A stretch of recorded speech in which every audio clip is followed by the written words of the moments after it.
Static counter-drone defenses are modern Maginot lines designed to fail against mobile threats. The industry prides itself on fixed installations with overlapping sensor coverage and layered effectors. But here's the catch.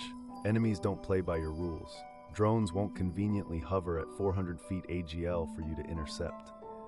This is a classic miss, like optimizing for the kill but ignoring the forensic gap of drone wreckage, a hardware-software desync. It's JohnWick's Hilux philosophy, where static defenses are inherently flawed when targets are mobile. Picture DARPA's offset program highlighting agile multi-agent systems. These mimic market dynamics, and yet we stumble on the basics like lithium battery spills, an environmental hazmat hazard nobody wants to address. The gap isn't just in tech, but in the lack of seamless integration, where agent authentication for long-running missions remains a stumbling block. Why should you care? Because static setups are obsolete.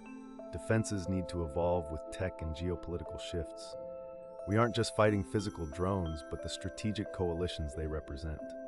These systems are a lens into modern conflict, where power dynamics and tech innovation meet. Follow for more defense tech.